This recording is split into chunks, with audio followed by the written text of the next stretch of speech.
പഴയ നിയമത്തിൽ ഒരു മനുഷ്യൻ തന്റെ ഹൃദയം ദൈവത്തിനു കൊടുക്കുമ്പോൾ അവൻ സമ്പന്നനാകണമെന്ന് കരുതിയിരുന്നത് വളരെ രസകരമാണ്. എന്നാൽ പുതിയ നിയമം നേരെ വിപരീതമാണ് പഠിപ്പിക്കുന്നത്. ക്രിസ്തുവിനെ അനുഗമിക്കുന്നവർക്ക് കഷ്ടപ്പാടും മരണവും ഉണ്ടെന്ന് പുതിയ നിയമം പഠിപ്പിക്കുന്നു. ക്രിസ്തുവിന്റെ അനുയായിയാകുക എളുപ്പമല്ല, പ്രത്യേകിച്ച് ഈ തലമുറയിൽ ക്രിസ്തുവിനെ അനുഗമിക്കുക പ്രയാസമാണ്.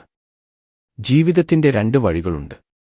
വീതിയുള്ളതും നാശത്തിലേക്ക് നയിക്കുന്ന വഴി വിശാലവുമാണ്. അതിലൂടെ പ്രവേശിക്കുന്നവർ അനേകരുണ്ട്. കാരണം വാതിൽ നേരായതും ജീവിതത്തിലേക്ക് നയിക്കുന്ന വഴി ഇടുങ്ങിയതുമാണ്. അത് കണ്ടെത്തുന്നവർ ചുരുക്കമാണ് എന്ന് അദ്ദേഹം പറഞ്ഞു. നരകത്തിലേക്ക് നയിക്കുന്ന വഴി നിറഞ്ഞിരിക്കുന്നു.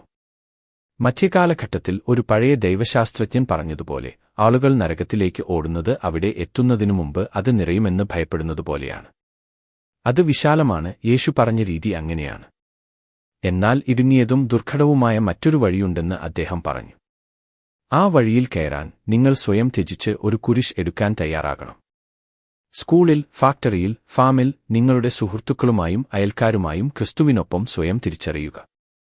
നിങ്ങൾ എവിടെയാണ് നിൽക്കുന്നതെന്ന് അവരെയെല്ലാം അറിയിക്കുക. നിങ്ങൾ ക്രിസ്തുവിനും നീതിക്കും സത്യസന്ധതയ്ക്കും നന്മയ്ക്കും ധാർമ്മികതയ്ക്കും വേണ്ടി നിലകൊള്ളുന്നുവെന്ന്. നീതിക്കും വേണ്ടി. നമ്മുടെ തലമുറയിൽ അത് എളുപ്പമല്ല.